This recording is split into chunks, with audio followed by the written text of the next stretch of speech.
ایک شخص میرے پاس لایا اپنی بیوی کو. جی میرا ایک کورس میں وہ شاگرد. جی جی السلام علیکم. وعلیکم. جی بیٹا کیا حال ہے؟ خرید.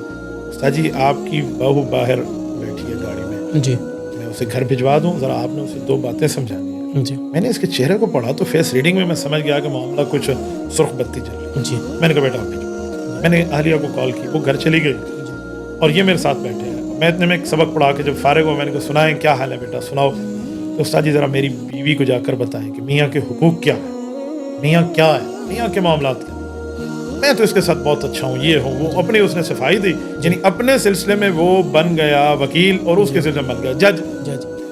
اسی اسنا میں مجھے اہلیہ کا میسج ہے, آپ ذرا گھر آئیں, یہ جو آئی ہے بچی یہ بہت مظلوم ہے اور یہ رو رہی ہے, پریشان ہو گئے. میں نے کہا بیٹا آپ 2-4 منٹ بیٹھے, میں آپ کے اکرام کے لیے بھی جانا. ٹھیک میں گھر چلا. میں گیا, میں نے اہلیہ سے پوچھا کیا مسئلہ. انہوں نے کہا حضرت وہ تو رو رہی ہے اور اس کے جسم کے اوپر نیلے نیلے داغ ہیں مار کے. میں نے کہا واقعی؟ کہتی جی ہاں. وہ باپردہ تھی. اس نے کہا جی آپ سے بات کرنا چاہتی. اس نے پردے میں رہ کر مجھے کہا کہ استاد جی آپ نے ہمارا نکاح پڑھا تھا, میں نے اپنے اسی خاوند کے لیے مذہب چینج کیا ہے, میں فلاں اہل سے نکل کے آئی ہوں اور اب میں اہل و سنت ہوں. جی میں نے کہا بالکل.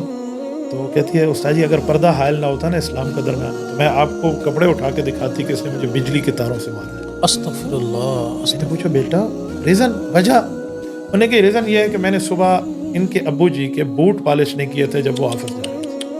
میں نے کہا اور کوئی وجہ؟ اس نے کہا استاد جی اللہ کی قسم اور نہیں ہے, بلا لے میرے شوہر, فیس ٹو فیس بٹھا کر ہم سے بات کریں. اور دوسرا یہ میری ماں کو گالیاں دیتا, بہت زیادہ گالیاں دیتا, اور میری ماں باپ کو یہ کہتے ہیں وہ کہتے ہیں. میں نے کہا ٹھیک ہے. میں نے پہلے اکرام تو اس کا باہر کرنا تھا. اب میں نے بیوی سے کہا, میں نے کہا جو شربت وربت پلانے نے اس کمرے میں بھیج دو. میں نے کہا بس. میں نے کہا کہ بیٹا گھر آ جائے. وہ آ گئے, ہم روم میں بیٹھے. پھر میں نے فون کیا کہ ان کی اہلیہ بھی آ گئی. انہوں نے کہا جی بالکل اس کو بھی بلا. وہ باپردہ آ کے سائڈ میں بیٹھ گئی. جی کہتے استاد جی ایک دسو نہ دیکھا مسالہ کیسے ہوتی ہے وہ اپنے انداز. جی میں نے کہا بیٹا میں اسے تو بتاتا ہوں لیکن آپ کی بیوی نے ابھی مجھ سے ایک سوال کیا تو میں نے آپ کو بلا لیا. اس سوال کا جواب مجھے نہیں آتا. جی ابھی مجھے دیکھ رہے ہیں کون سے سوال کا جواب جو آپ کو نہیں آتا.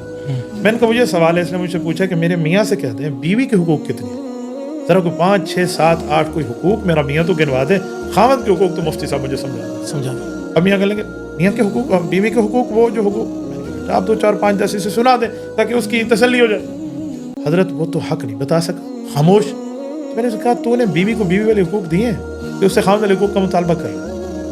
اس طرح پھر بات چلی کپڑے صاف کرنے پہ اور کپڑے دھونے پہ. اس نے کہا استاد جی میں نے کپڑے ان کے دھوئے تھے, میں بیمار تھی, صبح میں اس کو جوتی پالش کر کے نہیں دے سکی. جی میں نے کہا ابا کی خدمت تیرے ذمہ ہے, تو نے بقرہ عید کے کام نہیں آنا, بالکل تجھے عید الاضحیٰ پہ ذبح نہیں کرنا, تو نے ماں باپ کی خدمت کرنی ہے. تیری بیوی نہیں کرتی تو کرنا, وہ کر کے دیتی ہے تو اس کا احسان مان, اس کا تھینک یو کر دو, شکریہ ادا کر. اور اگر وہ نہیں کرتی تو تیرے اوپر لازم ہے, تو نے کرنی اپنے ماں باپ کی خدمت. بالکل ایسے. یوں میں نے 2 4 روایات سنائی سمجھائیں. پھر معاملہ کچھ کول اپ ہوا. پھر اس کے بعد میں نے کہا بیٹا مجھے بتاؤ آپ نے ان کو مارا کیوں؟ تو استاد جی بس غصہ آ گیا تھا. میں نے کہا کل اگر تیری بیٹی تیرے داماد کے گھر ہو اور تیرا داماد مارے تو کس منہ سے اپنی بیٹی کے حقوق کا مطالبہ کرے گا کہ میرا داماد میری بیٹی کے ساتھ اس طرح نرم رویہ کرے, اس منہ کے ساتھ جو تو نے اس کے ساتھ کیا. کہ تو استاد جی قرآن پاک میں ہے نہیں کہ بیویوں کو ڈانٹ ڈپٹ کر سکتے. میں نے کہا ڈانٹ ڈپٹ کا معنی بجلی کی تار مارنا ہے؟ کوئی بے وقوف, اس وضربوہن سے پہلے بھی 3 چیزیں ہیں. واعظوہن, انہیں سمجھاؤ پیار کے ساتھ بٹھا کر. بالکل ایسے. نہیں سمجھ آتی تو قرآن کہتا ہے اس کے بعد آپ کیا کر سکتے ہیں جی, اس سے بعد ترتیب یہ ہے کہ آپ اس سے بستر جدا کر دیں. بالکل ایسے. اگر یہاں بھی بیوی نہیں مانتی, حالانکہ یہاں پر بیوی ٹوٹ جاتی ہے تو اس کے بعد آپ حکم من اہلی و حکم من اہلیہ کے بعد لاتے ہوئے وضربوہن تھوڑی بہت ڈانٹ ٹپٹ کر سکتے ہیں. اور اس میں بھی غیر مبرہن کے لفظ ہیں کہ ایسے ہی آپ چانٹا نہ ماریں اس کے دائیں بائیں یا جسم پر جس سے کوئی نشان بن جائے. چہرہ تو دور رہا. میں نے کہا تو نے تو بجلی کی تار ماری ہے, یہ نعوذ باللہ کوئی جانور ہے. تو بڑا خاموش سا ہو گیا. میرے خیال میں اس کے سامنے پہلی دفعہ چیزیں آئیں. تو جب میں نے سب کچھ ان کو بتایا, بہرحال پھر اس نے سوری کی, معذرت کی. الحمدللہ وہ ہنسی خوشی گھر رہنا بس رہا ہے.